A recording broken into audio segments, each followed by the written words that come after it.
வணக்கம் நேயர்களே, சிந்தனை களம் நிகழ்ச்சிக்கு உங்கள் அனைவரும் அன்புடன் வரவேற்கிறோம். நாடாளுமன்ற தேர்தலுக்கான சூடு இன்னும் குறையாத நிலையில் தமிழ்நாடு அடுத்த தேர்தல் சூடையும் எதிர்நோக்கி காத்துக் கொண்டிருக்கிறது. அடுத்த மாதம் நடைபெறவிருக்கிற விக்கிரவாண்டியினுடைய இடைத்தேர்தல் பேசுபொருளாக மாறியிருக்கிறது. திமுக உறுதியாக களத்தில் இருக்கிற போது எடப்பாடி தலைமையிலான அதிமுக இந்த தேர்தலை நாங்கள் புறக்கணிக்கிறோம் என்கிற ஒரு செய்தியை சொல்லியிருக்கிறார்கள். அதற்கு காரணமாக அவர்கள் சொல்வது, தேர்தல் சுதந்திரமாகவும் நியாயமாகவும் நடைபெறாது, எனவே நாங்கள் தேர்தலை புறக்கணிக்கிறோம். ஏற்கனவே 2009 எங்களுடைய அம்மா கூட இதே போன்று 5 இடைத்தேர்தல்களை புறக்கணித்திருக்கிறார் என்கிற வரலாறுகள் எல்லாம் சுட்டி காட்டியிருக்கிறார். இன்னொரு பக்கம் அதிமுகவினுடைய கூட்டணியில் இருக்கக்கூடிய தேமுதிகவும் நாங்கள் இந்த இடைத்தேர்தலை புறக்கணிக்கிறோம் என்று சொல்லியிருக்கிறார்கள். ஆனால் என்டிஏ தலைமையிலான, அதாவது பாஜக தலைமையிலான கூட்டணி என்பது கடந்த நாடாளுமன்ற தேர்தலில் இருந்தது பாமக. அவர்களுடைய சார்பாக பாமக களத்தில் இறங்குகிறது. அவர்களுக்கு நாங்கள் ஆதரவாக இருப்போம் என்று பாஜக சொல்லியிருக்கிறது. ஏன் இந்த தேர்தல் புறக்கணிப்பை எடப்பாடி எடுத்திருக்கிறார், என்ன உணர்த்த விரும்புகிறார், விரிவாக நவாதி கிடைப்பட்டிருக்கிறோம். இன்றைக்கு நிகழ்ச்சியிலே திமுகவுடைய தரப்பிலிருந்து சூர்யா கிருஷ்ணமூர்த்தி அவர்கள் இணைந்திருக்கிறார்கள். அதே போன்று அரசியல் விமர்சகர் திரு சூர்யா சேவியர் அவர்கள் இணைந்திருக்கிறார்கள். மற்றும் இந்திய கம்யூனிஸ்ட் கட்சியுடைய சார்பாக திரு லெனின் அவர்கள், அரசியல் விமர்சகராக திரு பாரதி சுப்பராயன் அவர்கள். அனைவரையும் வரவேற்று நாம் நிகழ்ச்சிக்குள் செல்வோம். அனைவருக்கும் வணக்கம். சூர்யா சேவியர் சார், உங்கள்கிட்ட ஆரம்பிக்க விரும்புகிறேன். அதிமுக தரப்பிலிருந்து தேர்தலை புறக்கணிச்சிருக்கிறாங்க, என்ன காரணமாக இருக்கும்? அதாவது பொதுவாக இந்த தேர்தல் அறிவிக்கப்பட்டதை எல்லாம் இவ்வளவு தேர்தல் நாடு முழுவதும் நடக்கிற பொழுது அதோடு சேர்த்து ஒரு தேர்தலை நடத்தி சென்றிருக்கலாம்.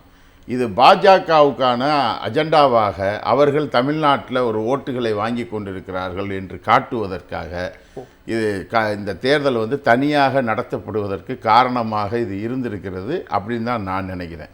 ஏன்னா ஒரு தொகுதிக்கு நடத்துறது, ஒரு பார்லிமெண்ட் எலெக்ஷனே நடக்கும்போது அதோட சேர்த்து ஒன்று நடத்தாமல் அதை தனியாக நடத்துறதுக்கு இது ஒரு காரணம். இல்லை, அது நீங்கள் தமிழ்நாட்டில் இந்த ஒரு தொகுதி மட்டும் பரவாயில்ல, இந்தியா முழுக்க கிட்டத்தட்ட 10 மாநிலங்களுக்கு மேற்பட்ட இடங்களில் இடைத்தேர்தல் நடக்குது.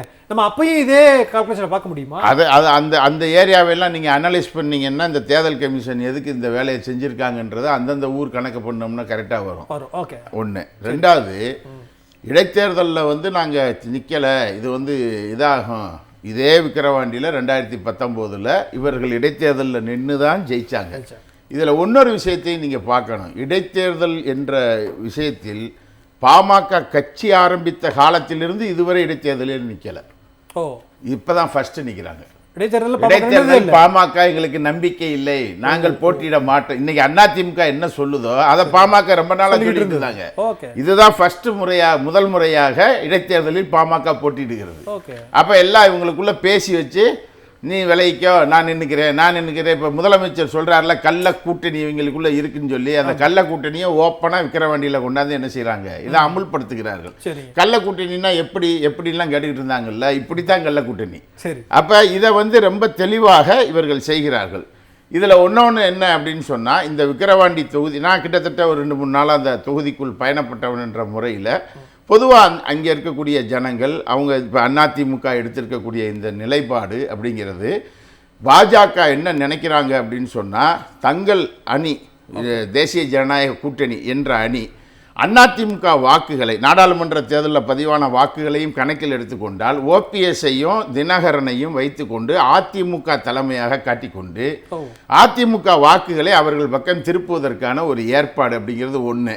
அண்ணாமலை ஜெயலலிதா அம்மையார் மோசமானவர், அவர் ஊழல்வாதி, அவர் அப்படி இப்படின்னு இந்த பக்கம் பேசிகிட்டு இருக்கும்போதே மோடி மாலை போட்டு அஞ்சலி செலுத்துவார்.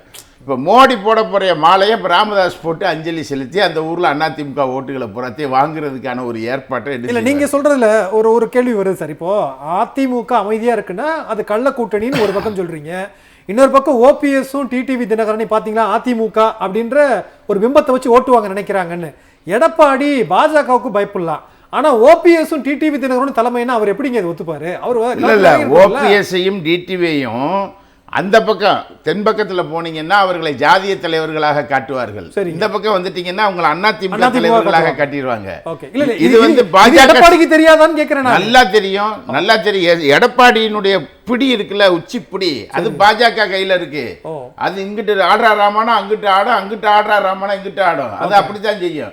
நான் கேட்கிறேன், கோயம்புத்தூர்ல 56 இன்ச்சு மார்பு கொஞ்சம் இடமா இருந்துச்சு சார், அப்படி அந்த கூட்டணி போயிருப்பாரு. கோயம்புத்தூர்ல இப்ப கூட கேட்டாங்க, கோயம்புத்தூர்ல அண்ணாமலை எப்படி ஓட்டு வாங்கினார்? ராகுல் காந்தியும் தமிழ்நாடு முதலமைச்சரும் 12ஆம் தேதி அங்கு பொதுக்கூட்டம் நடத்தி கொண்டிருந்த நேரத்தில் அண்ணாமலையும் எஸ்பி வேலுமணியும் எப்படி தனியாக சந்திச்சு பேசினாங்க கோயம்புத்தூரில்?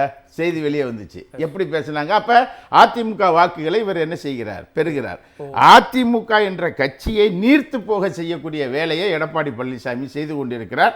அதற்கு காரணம் வேலுமணி, தங்கமணி, வீரமணி எல்லாம் மணியில மாட்டி கிடக்குறாங்க. அதனால அந்த மணிகள் பூரா இங்க இருக்கு. அப்ப நாளைக்கு அது சிக்கலாகும். எஸ்பி வேலுமணி இப்பயே வந்து அதிமுக வி அப்படின்னு ஒரு கட்சி ஆரம்பிக்கிறதுக்கு ரெடியா உட்கார்ந்துகிட்டு இருக்காரு. அப்போ உடைச்சு விட்டுருவாங்க, சொல்றதை கேட்கலைன்னா உடைச்சு விட்டுருவாங்க. அப்ப அதிமுகவை கபலீகரம் செய்து அது பாஜகவாக, தேசிய ஜனநாயக கூட்டணியாக அதை மாற்றுவது அப்படிங்கிறதுல இருந்து தான் இடைத்தேர்தலையே நம்பிக்கை இல்லாத பாமகவை போட்டி போட வைப்பதும், விக்கிரவாண்டி இடைத்தேர்தலில் 2019 ஜெயிச்ச அதிமுக இன்றைக்கு இடைத்தேர்தலில் எங்களுக்கு நம்பிக்கை இல்லைன்னு விலகிக் கொள்வதும் எல்லாமே வந்து இவர்கள் இருவரும் பேசுவது. அதை எடப்பாடி பழனிசாமி ஒன்னொன்று வேணா நீங்க கேட்டதுல இருக்கலாம். அவர் வந்து தொடர்ந்து திமுக தலைவராக இவர் வந்ததுக்கு பின்னாடி நடந்த 9 முறையிலான தேர்தலையும் அவர் தோத்து போயிருக்காரு. 10 தோல்வி பழனிசாமின்னு பேர் வந்துருமோன்னு பயப்படுறாரு போல. அது 2 வருஷத்துக்கு ஒத்தி வச்சிருக்காரு. இந்த விஜய் கட்சி ஆரம்பிச்சு லீவ் விட்டுருக்காருல 2 வருஷத்துக்கு, ஒரு கட்சிக்கே 2 வருஷம் லீவ் விட்டுருக்காங்கல்ல, அதே மாதிரி இவர் 2 வருஷம் அந்த 10 தோல்வி பழனிசாமிங்கிற பேர் 2026 வாங்கிக்கிறோம் கொஞ்சம் லேட்டா அப்படின்னு முடிவு எடுத்திருக்கோம். ஓகே, இல்ல அந்த அறிக்கையில 3 பக்க அறிக்கை, அதுல 3வது பக்கத்துல இறுதி லைனா 2026 அதிமுக ஆட்சி மலரும்னு சொல்றாரு. நீங்க அதுக்கும் தோல்வி நீங்க இடைச்சு கட்டி பேசுறீங்க. தாமரை மலரும் அப்படின்னு சொல்றாங்கல்ல, அதே போல அதிமுக ஆட்சியும் மலரும். ஓகே, நம்ம பேசுவோம், அடுத்த சுற்றுகளில் பேசலாம். லலின் சார், நீங்க எப்படி பாக்குறீங்க? அதிமுக தேர்தலை புறக்கணிக்கிறது, தேமுதிகவும் புறக்கணிக்கிறது, 2 பேரும் ஒரே குரல்ல புறக்கணித்திருக்கிறாங்க. என்ன பிரச்சனைனா, ஒரு இடைத்தேர்தல், அதிமுக கடந்த காலங்களில் இடைத்தேர்தலில் வெற்றி பெற்று மக்களின் நம்பிக்கையை பெற்றவர்கள் நாங்கள் என்று அதை மாத்தட்டிக் கொள்வார்கள் அவர்கள் ஆட்சியில் இருக்கிறதெல்லாம். இப்ப தேர்தல் பிரச்சாரம் அல்லது பணபலம் அல்லது அதிகாரம் இவையெல்லாம் காரணம் காட்டி ஒதுங்கி போகிறார். நாடாளுமன்ற தேர்தலையும் அதே தானே. மாநில இந்த தேர்தல் நடத்துவது மத்திய தேர்தல் ஆணையம் தான், அகில இந்திய தேர்தல் ஆணையம் தான். நீங்க உள்ளாட்சி தேர்தல் மாநில தேர்தல் ஆணையம் நடத்துது, எனவே இவர்கள் அப்படி செய்வார்கள் இப்படி செய்வார்கள் சொல்லலாம். அப்ப அவர் வைத்திருக்கிற குற்றச்சாட்டு என்பதும் பாஜக அரசை தான் நேரடியாக கொள்ளும், அகில இந்திய தேர்தல் ஆணையத்தை தான் நேரடியாக அது பாதிக்கும். அப்போ தேர்தல் ஆணையம் ஒரு ஒழுங்கமைப்பை செய்து கொடுத்து அவர்களுக்கான விஷயத்த பண்ணணும். அப்படி எதுவும் முறையிட்டு இருக்காதவனாக தேர்தல் கமிஷனை அவங்க அணுகவும் இல்லை, இது மாதிரியான மனுக்கள் கொடுக்கவும் இல்லை. அப்போ ஏற்கனவே ஒரு முடிவை எடுத்துக்கிட்டாங்க, நாங்க தேர்தலில் நிற்க போவதில்லைங்கிற முடிவை எடுத்துக்கிட்டு அதற்கான காரணங்களை தேடிதான் மரியாதைக்குரிய எடப்பாடி பழனிசாமி அவர்கள் இந்த காரணங்களை ஒன்றாக வைக்கிறார். இப்ப நம்முடைய கேள்வி இதுதான், ஒரு அணிசேர்க்கையோடு நீங்க இருந்தீங்க, பாஜகவோடு 2026 தேர்தல் கூட்டணி இல்லை அப்படின்னு தேர்தல் முடிவு வெளியான இந்த 24 தேர்தல் நாடாளுமன்ற தேர்தல் முடிவுகள் வெளியான அந்த நேரத்துல தன்னுடைய தொண்டர்களை மிக கிளியரா ஒரு பொலிட்டிக்கல் லைன்ல நிக்க வைப்பதற்கு ஒரு அறிக்கையை கொடுத்திருக்காரு, பாராட்டுக்குரிய விஷயம். அப்ப அப்படி போறவரு 2024 இடைத்தேர்தலில் பங்கேற்கவில்லை என்றால் இப்ப அது மேல ஒரு சந்தேகம் இருக்கிறது இல்ல. நீங்க இந்த இடைத்தேர்தலில் மட்டுமே சந்தேகம்னு பார்க்க கூடாது. 2026 அவர் சொந்த சொல்லோடு இருப்பாரா? சிறுபான்மையினர் எங்களை ஆதரிக்கிறார்கள், எனவே அந்த இழந்த இடத்தை நாங்கள் வெல்ல வேண்டும், எனவே ஒருபோதும் பாஜகவோடு எங்களுக்கு ஒட்டும் இல்லை உறவும் இல்லை குறிப்பிட்டாரே, அது மீண்டும் உறுதிப்படுத்தப்படுமானா அதிலும் எனக்கு சந்தேகம் வருகிறது. அப்ப என்ன வருகிறது? நண்பர் சூர்யா சேகர் சொன்னது மாதிரி பாட்டாளி மக்கள் கட்சி இதுவரை எந்த இடைத்தேர்தலையும் அவங்க போட்டியிடுறது இல்லை, நாசுக்கா ஒதுங்கிடுவாங்க, பல்வேறு காரணங்கள் சொல்லி அவங்க போட்டியிலிருந்து விலகிக் கொள்வார்கள், இதுதான் நடக்கும். அப்போ என்டிஏவினுடைய முடிவின் அடிப்படையில் பாமக நிற்பதாக அண்ணாமலை அறிவிக்கிறார். அப்ப அதிமுக என்ன பண்ணணும்? இப்போ சிறுபான்மையினர் நலனுக்காக நாங்க நிக்கிறோம், பாஜக வெளில வந்திருக்குன்னு சொல்லியிருக்காருல, அந்த அரசியல் கூற்று உண்மை என்றால் இப்ப நிக்கணும், இந்த களத்தில் நிக்கணும். இந்த களத்துல நீங்க நான் ஓய்வு எடுக்கிறேன்னு சொன்னாலே ஒரு சார்பு நிலை எடுத்து பாஜக என்டிஏ தேசிய முற்போக்கு கூட்டணி இருக்கிறதல்லவா, அதற்கான ஆதரவை தான் நீங்க செய்வீங்கன்னு வரும் வெளியில. அப்படித்தான் இருக்கிறார், அந்த நிலைப்பாடுல இருக்கிறார் அப்படின்னா வெட்ட வெளிச்சமே அறிவிச்சுட்டு போயிடலாமே சார், நாங்க பாஜக கூட்டணிக்கு ஆதரவு இல்ல. அப்படி ஒரு ஸ்டாண்ட் எடுத்தா பிரச்சனை வரும்ல, கட்சிக்குள்ள பல்வேறு பிரச்சனை வரும்ல.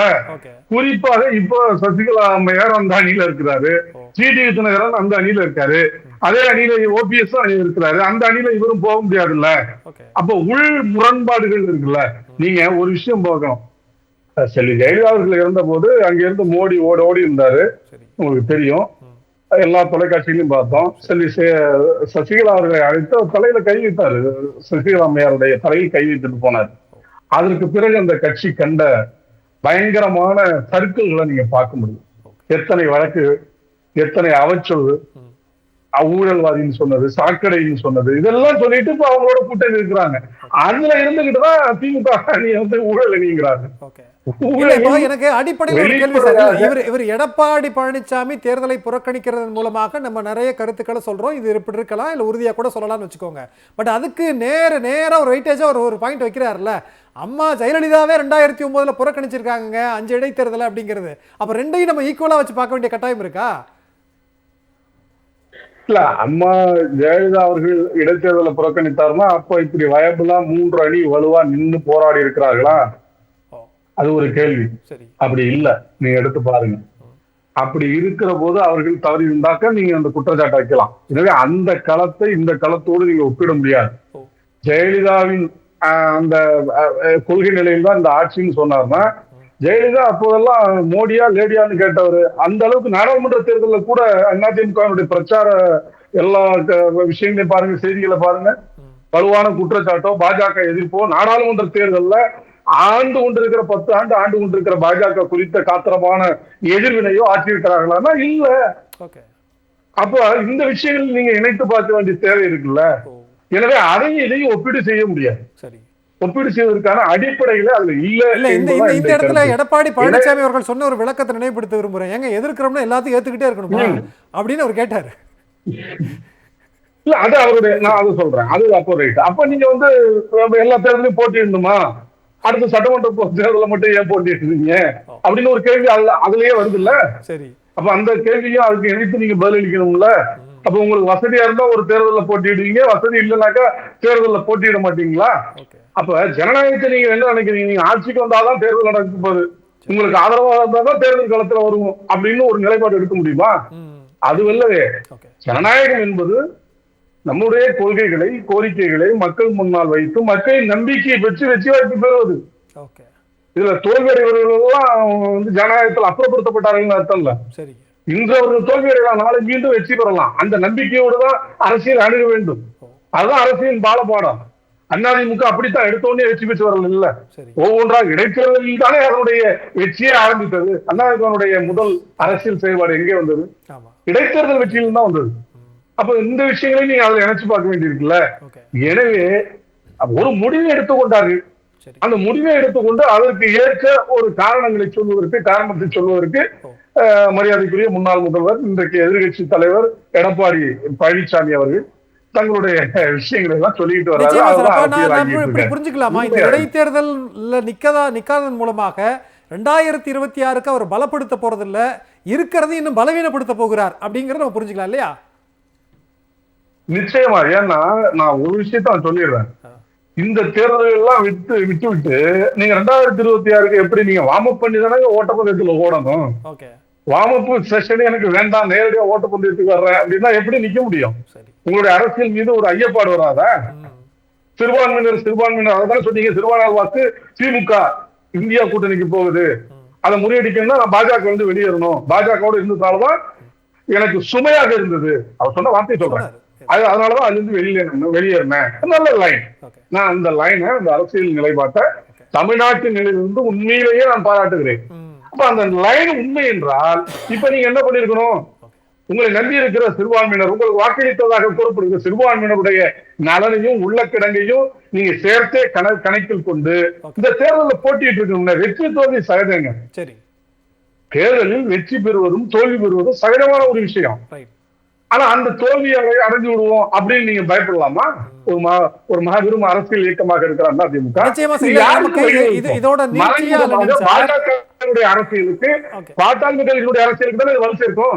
கண்டிப்பா நான் அதான் கேட்க வந்தேன். அப்போ இவர் பலவீனப்பட்டு போகிறார் அப்படின்னா அந்த பக்கம் பலம்ன்ற வார்த்தையை நான் பயன்படுத்த விரும்பல. என்டிஏ கூட்டணிக்கு கொஞ்சம் அந்த வாக்குகள் கரை சேர்வதற்கான வாய்ப்புகள் அவங்களுக்கு இருக்கா, அங்க மடைமாற்றுவதற்கான வாய்ப்பு இருக்கா அப்படிங்கிற கேள்வி நான் நம்பல. ஒண்ணு மட்டும் சொல்லிடுறேன், நான் அது மடைமாற வேண்டும் நானும் நம்பல. ஆனால் அப்படியான ஒரு கருத்தை உருவாக்குவதற்கு பயன்படுதா இல்லையாங்கிறதா என்னுடைய கேள்வி. விக்கிரவாண்டி இடைத்தேர்தலில் விக்கிரவாண்டி தொகுதியில் திமுகவினுடைய வெற்றி வேட்பாளராக மாண்புமிகு தமிழ்நாடு முதலமைச்சர் கழக தலைவர் அவர்களால் அறிவிக்கப்பட்டிருக்கக்கூடிய திரு அன்னியூர் சிவா அவர்கள் நம்மோடு தொலைபேசி வாயிலாக இணைந்திருக்கிறார். நம்ம பேசலாம். அன்னியூர் சிவா சார், வணக்கம், வாழ்த்துக்கள். முதல்ல வணக்கம் சார். வணக்கம் சார். நன்றி சார். நன்றி சார். எப்படி இருக்கு சார் களம்லாம்? நேரம் போயிருப்பீங்க, எல்லா இடமும் ரவுண்ட் வந்துருப்பீங்க, எப்படி இருக்கு களத்தில்? மாண்புமிகு தமிழக முதல்வரின் சாதனை எதிர்த்து நிக்கிறதுக்கு ஆளே இல்லாம இருக்கு சார். அதே தான் நாங்களும் சொல்றோம், எதிர்த்து நிக்க ஆள் இல்லைன்னு அதிமுக விலகிட்டாங்களே, அதை நீங்க எப்படி பாக்குறீங்க சார்? அதுதான் சார் தலைவருடைய சாதனை, தொடர் வெற்றி. மாண்புமிகு முதல்வர் இப்போது 40 நாடாளுமன்றத்தையும் வென்றிருக்கிறார். சரி, அதுல பயந்து அவங்க பின்வாங்கிட்டாங்க சார். இல்ல நீங்க சொல்றீங்க பயந்து பின்வாங்கிட்டாங்க அப்படின்னு நீங்க சொல்றீங்க. அவங்க சொல்ற காரணம் இது நியாயமா நடைபெறாது, அதனால நாங்க புறக்கணிக்கிறோம் அப்படின்னு எடப்பாடி பழனிசாமி சொல்றாரு. தேமுதிகவும் சொல்றாங்களே சார்.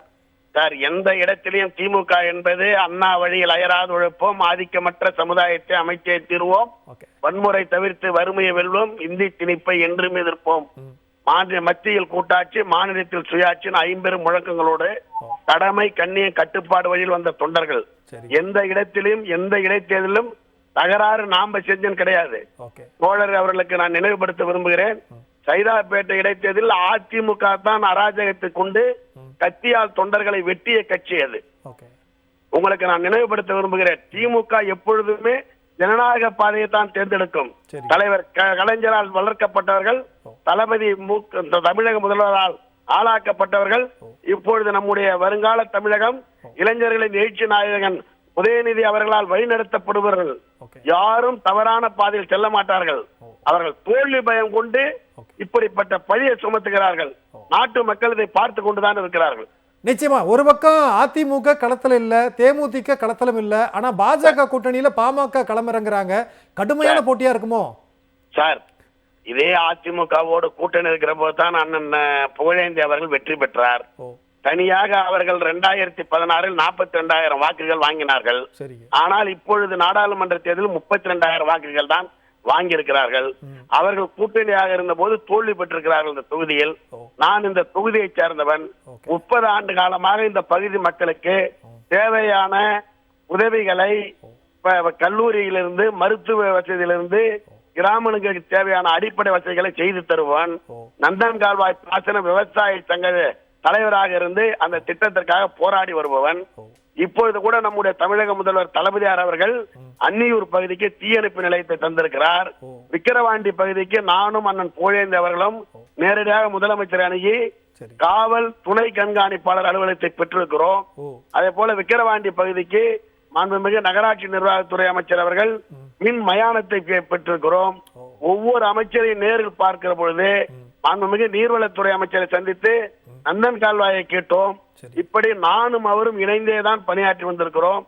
இந்த விக்கிரவாண்டி தொகுதியிலே திமுக ஆட்சியிலே செய்யப்பட்ட சாதனைகளை தவிர வேறு எந்த ஆட்சியிலும் எதுவும் நடைபெறவில்லை. நிச்சயமா சார், நாங்க இங்க பேசிக்கிட்டு இருக்கும் பொழுது எல்லாருமே ஒரு கருத்து சொன்னாங்க, பாமக இது வரைக்கும் இடைத்தேர்தலே போட்டியிட்டதே இல்ல அப்படின்னு. இந்த முறை துணிஞ்சு நிக்கிறாங்க அப்படின்னா ஏதோ ஒரு கான்பிடென்ட் அவங்களுக்கு இருக்குல்ல, ஓட்டு வாங்கிடலாம் அப்படின்னு. அப்படியா சார்? நீங்க பெண்ணகரத்துல அவங்க தமிழ் குமரனை ஜி.கே. மணி அவங்க மகனை நிறுத்தினாங்க. சரிங்க, அப்பயும் அவங்க தோல்வி விட்டுறாங்க.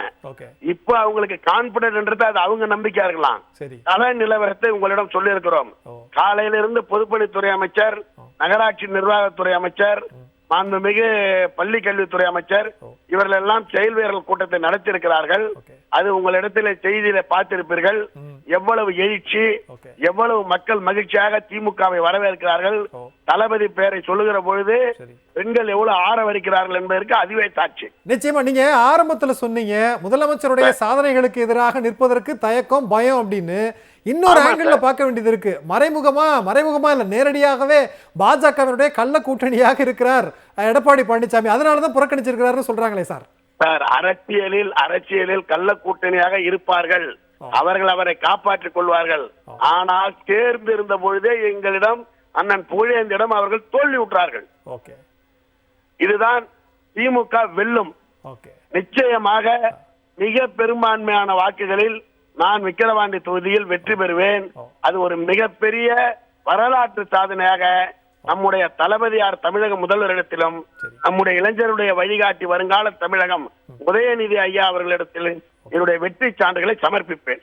நிச்சயமா அந்நியூர் சிவா சார், வெற்றி வேட்பாளர் இன்றைக்கு சொல்லியிருக்கிறோம். வெற்றி பெற்ற வேட்பாளர் அப்படின்னு சொல்லி சந்திக்கணும்னு விருப்பப்படுறோம். நன்றி இணைப்பில் பேசுனதுக்கு. நன்றி. தேங்க்யூ. சூர்யா கிருஷ்ணமூர்த்தி, எப்படி பார்க்குறீங்க? அடிப்படையில் அதிமுகவினுடைய இந்த புறக்கணிப்பு, அதுவும் எந்த இடத்தை புறக்கணிச்சிருக்காங்கிறது முக்கியம். விக்கிரவாண்டி இடைத்தேர்தல், விக்கிரவாண்டி தொகுதி 2008 ரீஆர்கனைசேஷனில் தான் உருவாக்குனாங்க. இது வரைக்கும் ஒரு 4 சட்டமன்ற தேர்தல் நடந்திருக்கு. ஏன்னா அதிகமான இடைத்தேர்தலை சந்தித்த தொகுதிகளில் ஒன்று, குறுகிய காலத்தில் அதிகமான இடைத்தேர்தல்.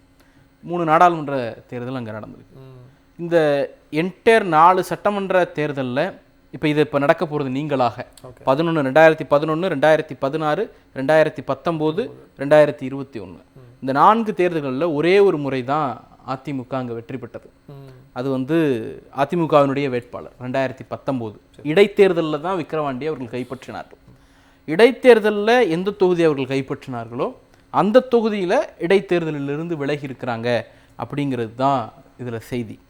இன்னொன்று, விக்கிரவாண்டி தொகுதி திமுகவினுடைய கோட்டை. இவர்கள் சொல்கிற மாதிரி எங்கள் பாமகவுக்கு வாக்கு வங்கி இருக்கிறது, அதிமுகவுக்கு வாக்கு வங்கி இருக்கிறது, அதெல்லாம் திமுகவுக்கு எதிராக யாரை நிறுத்தினாலும் இவங்க இந்த கருத்துருவாக்கு சக்திகள் அவர்களை ஆதரிப்பார்கள். நம்ம எப்படி கோட்டைன்னு சொல்றோம்? 2011 அதிமுக தலைமையிலான கூட்டணி வெற்றி பெற்றிருக்கிறது. 2019 இடைத்தேர்தல் மாறி மாறில வந்திருக்கு. 2011 தான் முதல் தேர்தல் அவங்க சந்திச்ச தேர்தல். இந்த 2011 தமிழ்நாடு முழுக்க திமுகவுக்கு எதிரான ஒரு அலை கட்டமைக்கப்பட்ட ஒரு தேர்தல். அந்த தேர்தலில் கூட ஏறக்குறைய 64,000 ஓட்டு திமுக வாங்கியது. வாக்கு வித்தியாசம்னு பார்த்தீங்கன்னா 10,000 ஓட்டு 12,000 ஓட்டு வித்தியாசம் தான். அப்போ 2011ங்கிற மாதிரி ஒரு வேவ், ப்ரோ ஏடிஎம்கே வேவ், இன்னும் சொல்ல போனால் ஆன்டி டிஎம்கே வேவ் ஒன்று இங்கே கட்டமைக்கப்பட்டு போலியான குற்றச்சாட்டுகளை முன் வச்சு உருவாக்கப்பட்ட அந்த அலையிலேயே கூட தேமுதிகவை அவங்க கூட வச்சிருந்தே அவங்க அவ்வளவு சிரமப்பட்டு தான் அங்கே ஜெயிச்சாங்க. அந்த அடிப்படையிலிருந்து தான் இதை பார்க்க வேண்டியிருக்கிறது. அதனால தான் அதை கோட்டை அப்படின்னு நம்ம சொல்கிறோம். 2016 திமுக ஆட்சி அமைக்க முடியாமல் போன ஒரு தேர்தல். அந்த தேர்தல்லையும் திமுக தான் விக்கிரவாண்டி தொகுதியை கைப்பற்றினார். இப்போ இந்த அடிப்படையில் தான் அது சொல்கிறோம். இப்போ தமிழ்நாட்டை பொறுத்த வரைக்கும் பாலிடிக்ஸ் அப்படிங்கிறது இமேஜ் சென்ட்ரிக் பாலிடிக்ஸ். இயக்கங்கள் இருக்கிறது, அந்த இயக்கங்களுக்கு கொள்கைகள் இருக்கிறது, அதெல்லாம் ஒரு பக்கம் இருந்தாலும் கலைஞர், தளபதி, அதே போல் அந்த பக்கம் அம்மையார் Jayalalithaa, MGR, Edappadi Palaniswami, image centric politics. இன்னைக்கு அந்த இமேஜுக்கு, தலைவருடைய இமேஜுக்கு ஈக்குவேட் பண்ணுற அளவுக்கு, ஈக்குவலாக நிற்கிற அளவுக்கு தமிழ்நாட்டில் யாரும் இல்லை. குறிப்பாக ஏடிஎம்கேல சுத்தமாக யாரும் இல்லை. எடப்பாடி பழனிசாமிக்கு அந்த அங்கீகாரத்தை பொதுமக்கள் கிடையாது, அதிமுக நிர்வாகிகளோ அதிமுக கட்சியோ கொடுக்கலை. அப்படிங்கிறது தான் அவர்கள் கண்டடைந்து கொண்டிருக்கக்கூடிய தொடர் தோல்விக்கு காரணம். இப்போ உடனே அவங்க என்ன சொல்லுவாங்க, 2 நாளைக்கு முன்னாடி கூட ஒரு பேட்டி கொடுத்துருக்கிறார். ஓபிஎஸ் போன பிறகு, டிடிவி போன பிறகு, இன்னார் அன்னார் எல்லாரும் போன பிறகு நாங்கள் 1% கூடுதலாக வாங்கியிருக்கிறோம் அப்படிங்கிறாரு. ஒருவேளை அதை அதிமுக தொண்டர்கள் நம்பினார்கள்னா அந்த அளவிற்கு தொண்டர்களை ஏமாற்றக்கூடிய ஒரு தலைவராக அவர் இருக்கிறாருன்னு அதிகம் அர்த்தம். 2019 அவங்க வாங்கின வாக்கு சதவீதம் 19.4%. இன்னைக்கு 20.4% வாங்கியிருக்கிறாங்க. 1% கூடியிருக்கு அப்படிங்கிறது அவர் சொல்ற கணக்கு.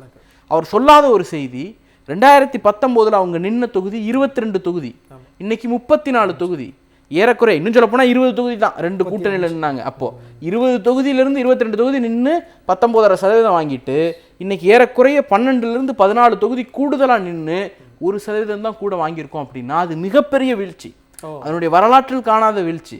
அதுக்கு பர்ஃபெக்ட் எக்ஸாம்பிள் தென் சென்னையில் அதிமுகவினுடைய நட்சத்திர கேண்டிடேட், அதனுடைய முக்கிய முகங்களில் உருவாக இருக்கக்கூடிய ஜெயக்குமாரனுடைய மகன், ஏற்கனவே அந்த தொகுதியினுடைய நாடாளுமன்ற உறுப்பினராக இருந்தவர், டெபாசிட் பறி கொடுக்கிறார் அப்படிங்கிற செய்தி அதிமுக எவ்வளவு வீழ்ந்து கிடக்கிறது அப்படிங்கிறதுக்கு ஒரு சான்று. சரி, இப்போ அந்த அடிப்படையில் அதிமுகவினுடைய ஒரு கரிஸ்மேட்டிக் லீடர்ஷிப் எடப்பாடி இல்லைங்கிறதுனால இன்னொரு தோல்வியை தாங்குவதற்கு அவருக்கு அவருடைய இமேஜை அது காலி பண்ணிடும்.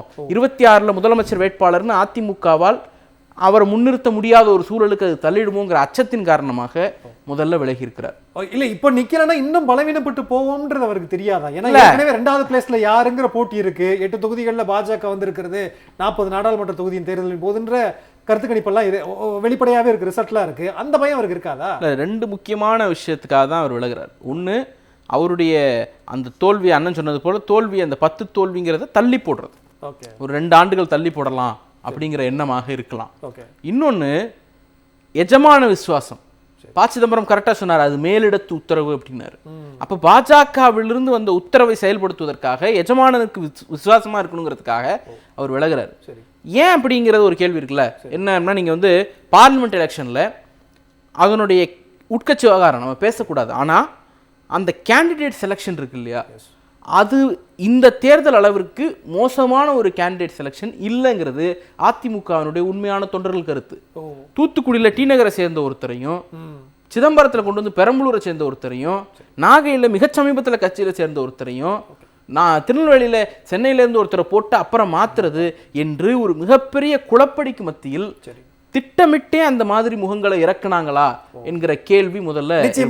இல்ல என்னன்னா, அவங்க இந்த மாதிரி எங்கெல்லாம் டம்மி கேண்டிடேட் போட்டாங்களோ அதெல்லாம் நீங்க எடுத்து பாத்தீங்கன்னா பாஜகவினுடைய ஸ்டார் முகங்கள் என்ன தொகுதி எக்ஸப்ட் தென்சென்னை, எக்ஸப்ட் தென்சென்னை எல்லா இடங்கள்லயும். அப்போ திட்டமிட்டு பாஜகவை 2ஆம் இடம் வர வைக்க வேண்டும் என்பதற்காக எடப்பாடி பழனிசாமி உழைத்தார். இல்ல இந்த குற்றச்சாட்டு நம்ம இப்படி நேரடியா பொருத்தி பார்க்கிறோம்னா, இப்ப இவர் வந்து பின்வாங்குறார் விசுவாசம் அப்படின்னா, அதிமுகவினுடைய ஓட்டு நேரடியாக அது பாஜக கூட்டணிக்கு தான் போகும்னு அவங்க நினைக்கிறாங்களா, நம்புறாங்களா? இல்ல அந்த நம்பிக்கை எப்படி வருகிற கேள்வி இருக்கிறது, நம்ம பேசுவோம். பாரதி, உங்களுடைய பார்வை, அதிமுக ஏன் புறக்கணித்திருக்கிறது? அதிமுக விக்கிரவாண்டி இடைத்தேர்தலை புறக்கணிக்கிறதுக்கு என்ன காரணம் அப்படிங்கிறத ஒரு லேமன்ஸ் பாயிண்ட் ஆஃப் வியூல இருந்து பார்த்தோம்னா 2 காரணங்கள் இருக்க முடியுங்க.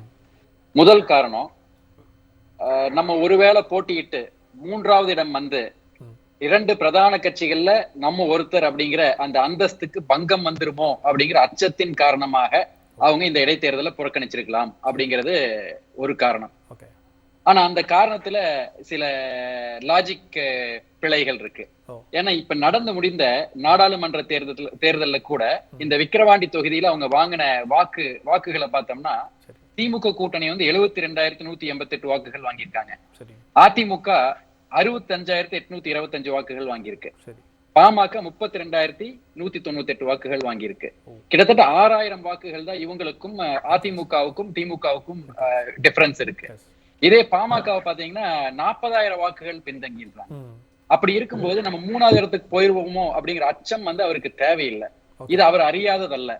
அப்படி இவ்வளவு பலமா, அதாவது 6,000 வாக்குகள் தான் வித்தியாசம், கொஞ்சம் எம்பி பிடிச்சா வெற்றியை கூட பெற்றலாம் அப்படிங்கிற இந்த சூழல்ல கூட இவங்க இந்த தேர்தலை புறக்கணிக்கிறாங்கன்னா அதுக்கு என்ன காரணமா இருக்க முடியும்னு யோசிச்சோம்னா ஒரே ஒரு லாஜிக்கல் காரணம் தான் வருது. பாஜக மேலிடத்திலிருந்து வந்த அழுத்தத்தின் காரணமாக பாஜக கூட்டணிக்கு இவர் ஃப்ரீவே கொடுக்கிறாரோ அப்படிங்கிற வலுவான சந்தேகம் இங்க வருது. பட் அவங்க என்ன சொல்றாங்கன்னா, ஜெயலலிதா அவர்கள் இருந்த காலத்துல கூட நாங்க பல தேர்தல்களை புறக்கணிச்சிருக்கோம் அப்படின்ட்டு நீங்க நண்பர் லெனின் அவர்கிட்ட கூட கேட்டீங்க இதே கேள்விய. ஆனா ஜெயலலிதா அவர்கள் இருந்தப்ப களம் வேற. அப்ப 2 பேர் தான் போட்டியிலேயே இருந்தாங்க. ஆனா இப்ப 3 பேர், 3வது ஒருத்தர் வந்துட்டேன்னு அவரே சொல்லிட்டும் இருக்காரு.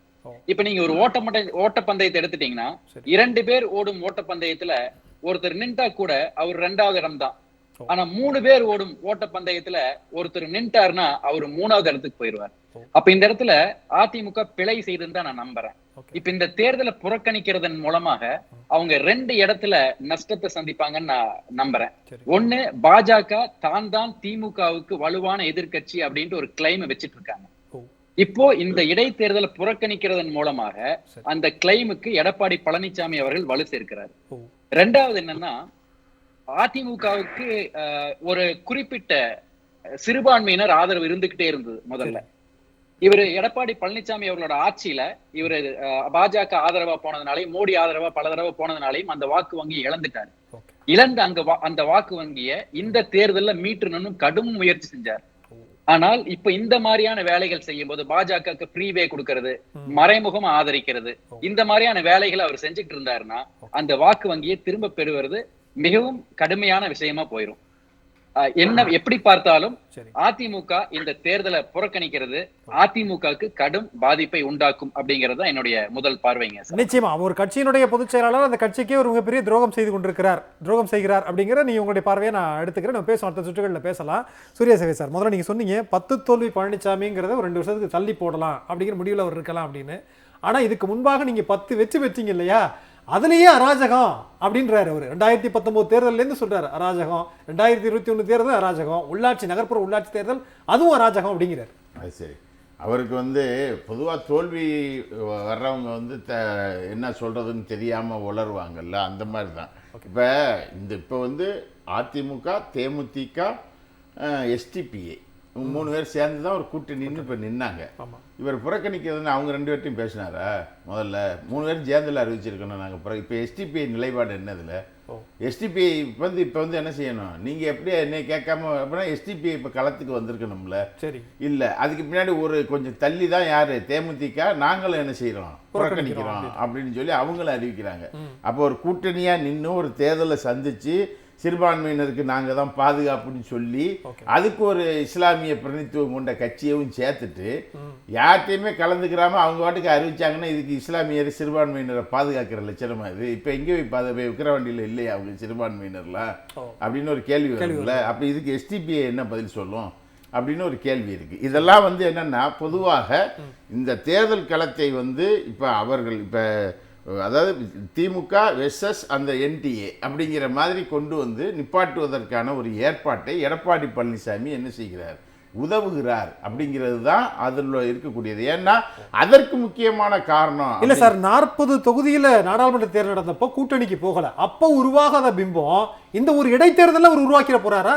இல்ல உருவாக்கல. ஒரு கட்சி நீங்க ஒரு மீன் அப்படின்னு சொன்னா அது தண்ணிக்குள்ள கிடந்துகிட்டே தான் கிடக்கணும்.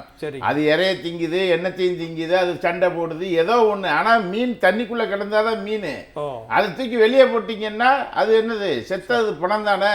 அப்ப ஒரு தேர்தல் களம், அரசியல் களம் என்று வருகிற போல அதுக்கு சொல்லக்கூடிய காரணம்னு ஒண்ணு இருக்குல்ல. சொல்லக்கூடிய காரணம் 6000 ஓட்டு தான் வித்தியாசம் அப்படின்னு வருது. அதுக்கு காரணம் வேற. 6000 ஓட்டு தான் வித்தியாசம்னா விழுப்புரம் தனி தொகுதி நின்ற 3 வேட்பாளர்களும் ஒரே இதா சேர்ந்தவங்களா நிக்கிறாங்க. அப்படிங்கும் போது அந்த வாக்கு வித்தியாசம் என்பது மாறும். ஆனா இப்ப நான் சொல்றேன், இப்ப இடைத்தேர்தல் நடக்குது இல்ல, சாதாரணமாக கேஷுவலா நீங்க பாத்தீங்கன்னா புகழேந்தி வாங்கி அந்த 93,000 ஓட்டு இருக்குல்ல, 1 லட்சம் ஓட்டை தாண்டி என்ன செய்வாங்க? திமுக போகும். 1ல இருந்து 110, 120 கூட போவாங்க ஏடிஎம்கேல. ஒன்னு அதிமுகவினுடைய வாக்குகள் இவர்கள் நிக்கலைன்னா அப்படியே பிஜேபிக்கு போயிடும் அப்படின்னு சொல்றது இருக்குல்ல, அது இந்த நாடாளுமன்ற தேர்தலிலும் பல இடங்கள்ல நடக்கல.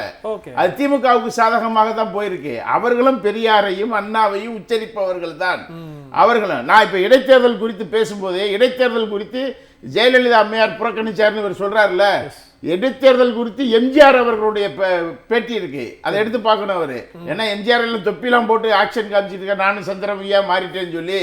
அப்ப நீங்க அவரு எம்ஜிஆர் என்ன நிலைப்பாடு எடுத்தாருன்னா, எந்த ஒரு கட்சி எந்த பிரதிநிதித்துவம் இறந்துட்டாரோ, ஒருத்தர் இறந்துட்டாருன்னா அந்த கட்சிக்கு அதை கொடுப்பதுதான் சரி என்று எம்ஜிஆர் திமுக வெற்றி பெறட்டும் 84 ஒரு இடைத்தேர்தலை விட்டு கொடுத்தாரு. ஓகே, இது வரலாறு. ஓகே, இப்ப அவர் கூட சொல்லலாம், சொல்லலாம்ல, அதனாலதான் நான் நிக்கல அப்படின்னு சொல்ல வேண்டியதானே எடப்பாடி பழனிசாமி. நான் அதிமுக, அது திமுக புகழேந்தி இருந்தாரு, அவரு இறந்து போயிட்டாரு. அப்ப அந்த பிரதிநிதித்துவம் அந்த கட்சிக்கு தான் போய் சேரணும். எனவே அதிமுகவினர், நான் அதிமுக அந்த அடிப்படையில் விட்டு கொடுக்கிறேன். இவங்க வம்பு பிடிச்ச ஆளுங்க என்டிஏ கூட்டணி, அவங்க போய் நின்னா எனக்கு அதுக்கு சம்பந்தம் இல்லை அப்படின்னு ஒரு அறிக்கை நாளைக்கு விடட்டும் பார்ப்போம். எம்ஜிஆர் வழியில கட்சி நடத்துறவரு, சரி அதை விடட்டும். ஓகே, நிச்சயமா பேசுவோம். லெனின் சார், நான் இப்போ ஏற்கனவே எல்லார்கிட்டையும் கேட்டேன், இப்போ சார் கூட தொட்டு பேசினாங்க, இந்த தேர்தலை புறக்கணிக்கிறதன் மூலமாக அப்போ அதிமுக ஓட்டு அப்படிங்கிறது யாருக்கு போகும் அப்படிங்கிறதா? அப்போ அது பாஜகவுக்கு மடைமாறுவதற்கு, பாஜக கூட்டணிக்கு மடைமாறுவதற்கான வாய்ப்பு இருக்கா அப்படிங்கிறதா? சுத்தமா இல்லைங்க. ஏன்னா தமிழ்நாட்டினுடைய அரசியல், அது அண்ணாதிமுக இருக்கலாம், அண்ணாதிமுக அடிமட்ட தொண்டருடைய உணர்வும் என்னன்னா பாஜகவுக்கு எதிரானதான் இருக்குது. என்ன பிரச்சனைனா, இவங்க இந்த எக்ஸ்ட்ரா லக்கேஜை இவ்வளவு நாளும் தூக்கி சுமந்ததுனாலதானே நமக்கு இவ்வளவு தோல்விங்கிறது தான் அவங்களுக்குள்ளேயே வர்ற ஒரு விவாதமா இருக்கு. அந்த அடிப்படையில தான் அதை அவங்க அணுகுவாங்க. ஒண்ணு வாக்களிக்காமல் இருப்பார்கள், அல்லது திமுகவுக்கு வாக்களிப்பார்கள். ஒருபோதும் பாஜகவுக்கோ பாட்டாளி மக்கள் கட்சிக்கோ அவங்க வாக்களிக்க மாட்டார்கள். ஏன்னா நண்பர் சூர்யா சொன்னது மாதிரி சரி, அதே போல நம்ம பாரதியும் ஒரு நல்ல விஷயத்தை இங்க குறிப்பிட்டிருக்காரு. அதை நீங்க நினைச்சு பாத்தீங்கன்னா தான் தெரியும். அவங்களுக்கு இந்த தேர்தலை கண்டு பயம். ஆனா அதே நேரத்துல மற்றவர்களுக்கு அது சாதகமா போகும்னா அவங்க நினைச்சா கூட கீழே இருக்கிற அணிகள்ல இருக்கிற அரசியல் உணர்வுக்குள்ள அது அதிமுக தலைவர்களின் அரசியல் மட்டத்தை விட உயர்வானதாக நான் கருதுகிறேன். ஏன்னா அவங்களுக்கு ஒரு மாஸ் சைக்காலஜி தெரியும். இந்த தேர்தலையே பல பூத்துல பாத்தீங்கன்னா 3 மணிக்கு மேல அதிமுக முகவர்கள் வெளில போயிட்டாங்க. அவங்களுக்கு தெரிஞ்சு போயிடும். அதே மாதிரி நீங்க பல தேர்தல்கள் அதை பார்க்க முடியும். அவங்களுக்கு ஒரு மாஸ் சைக்காலஜி எப்பயுமே தெரியும். இந்த தேர்தல்ல இதுதான் வரும், இதுக்கு மேல போனாக்கா ஒண்ணும் இருக்காது அப்படின்னு அவங்களே பூத்த காலி கொண்டு போயிடுவாங்க. இது பல இடங்கள்ல நடந்ததாக நண்பர்கள் நம்முடைய பத்திரிகையாளர்கள் எல்லாம் சொன்னாங்க.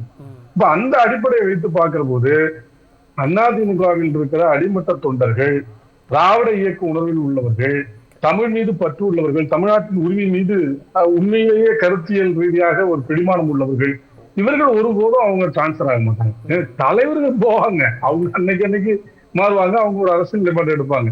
ஆனா அடிமட்டத்தில் இருக்கிற அந்த அந்த அந்த தொண்டர்கள் இருக்காங்கல்ல, அவங்க தமிழ்நாட்டின் அரசியலில் இன்னொரு பார்வை வைக்க வேண்டியது. ஒரு பக்கம் பாஜக கூட்டணிக்கு நிச்சயமா இந்த ஓட்டு போகாது அப்படின்னா, பிடிக்குதோ பிடிக்கலையோ அதிமுகவுக்கு வாக்களித்தவர்கள் கொள்கை ரீதியாக திரும்ப திமுக தலைமையிலான இந்த இந்தியா கூட்டணிக்கு உறுதியாக வருவதற்கான வாய்ப்பையும் இது கொடுக்குதா அப்படிங்கிற ஒரு பார்வை வைக்க வேண்டியது இருக்கா? நிச்சயமா இருக்கு. அதுக்கான பரப்புரை நம்ம எடுக்கணுங்கிறதா என்னுடைய குறிக்கோளாகவும் இருக்குது. ஒரு 50-50 இப்போதைக்கு இருக்குது. இதே பிரச்சாரங்கள்ல இது முன்னெடுக்கிற போது இன்னும் அதை 70-80 என்கிற அளவுக்கு கொண்டு போகலாம். ஒரு கொஞ்சம் ரெலுக்டன்ஸ் வரும். ஏன்னா நான் அவங்க போட்டியிடல அப்படிங்கிற ஒரு இது வரும். ஆனா அதையும் மீறி இந்த அரசியலாம் நம்ம எடுத்துக்கிட்டு போற போது அது வரும். இன்னொன்னு, பாஜக மீது அவர்களுக்கு ஒரு வேகம் இருக்கு என்னை பொறுத்தவரை நான் நினைக்கிறதுல. அதுல ஒண்ணு என்னன்னா, அதிமுகவே எப்படி பிஜு ஜனதாதள கடைசி வரலையும் அவங்களோட இருந்து எல்லா உதவிகளையும் பெற்றுக்கொண்டு கடைசியில ஓங்கி மண்டையில அடித்து இப்போ உட்கார வச்சிருக்கிறாங்களா, அது போல சிவசேனா அவங்க ஐடியாலஜிக்கலாவே அவங்களுடைய ஒரு பிரதர்ஹுட் பார்ட்டி, அவங்களும் சேஃப் ஃப்ரண்ட்ல தான் இருக்கிறாங்க. அவங்களுடைய சித்தாந்தமும் இந்துத்துவா தான். ஆனா அந்த இந்துத்துவ சித்தாந்தம் உள்ள கட்சியே எவ்வளவு சீவிரம் பண்ணுவதற்கு எவ்வளவு உடைச்சாங்க அப்படிங்கறதெல்லாம் பாக்குறோம். எனவே பாரதிய ஜனதா கட்சி அல்லது RSS ஆல் வழிநடத்தப்படுகிற அந்த அரசியல் அமைப்பு ஒருபோதும் தன்னுடைய நிலையில இருந்து கூட தனது கொள்கைக்கு உகந்த அளவுக்கு ஒருத்தர் வந்தா கூட அவர்களை விட்டு வைக்க மாட்டார்கள் என்பதுதான் கடந்த காலங்களில் பார்த்திருக்கிறோம். அப்ப அதிமுக அதுக்கு அந்த படிப்பினை எல்லாம் இருக்கணும்ல. அது தலைவர்களுக்கு இருக்கோ அல்லது அவங்க சந்தர்ப்பவாத சைடில் விழுகிறார்களோங்கிறது ரெண்டாவது. ஆனா அதன் கீழே இருக்கிற அடிமட்ட தொண்டர்கள் அவர்கள் மீது இப்ப நம்மளோட நிறைய உரையாடுறாங்க, நிறைய நண்பர்கள் இருக்காங்க. இப்ப அவங்க எல்லாம் அதுதானே பேசுறாங்க. இந்த தேர்தல்ல இப்படிதாங்க நாங்க பார்த்தோம், இப்படித்தான் வரணும், இடைத்தேர்தல்ல எடப்பாடி போட்டியிடணும்னாக்கா அந்த வாக்குகள் முழுமையாக திமுகவுக்கு தான் போகணும், அதுதான் சரியானது அப்படின்னு கருதுறாங்கல்ல, அதுவும் இருக்குல்ல. அப்ப இந்த பிரச்சாரத்தை நாம் மேற்கொள்ள வேண்டியிருக்கிறது. பிரச்சனை என்னன்னா, அதிமுக இதையெல்லாம் உணர்ந்து ஒரு அரசியல் முடிவு எடுக்கணும். நீங்க உங்களுக்கு தெரியும், நம்முடைய தேர்தல் அமைப்பு முறையில சீர்திருத்த வேண்டும் ஒன்று வருது, ஒரே நாடு ஒரே தேர்தல். அதிமுக ஆதரிக்கிறது. நம்முடைய கேள்வி குறைந்தபட்சம் எந்தெந்த தொகுதிகளில் கட்சியினுடைய தேர்ந்தெடுக்கப்பட்ட உறுப்பினர்கள் இறந்து போனால் அந்த கட்சி கூறுகிற ஒரு வேட்பாளரை மீண்டும் 5 ஆண்டுக்கு மேண்டேட் கொடுக்குறாங்க. அவர் இறந்து போயிட்டு அந்த கட்சிக்கு அந்த மேண்டேட் அதை எடுத்துக்கிட்டு அதுல ஒருத்தர் வேட்பாளர் எடுத்து அவரே அந்த உறுப்பினரை ஆக்குவது என்பது சரியானதா இருக்கும்.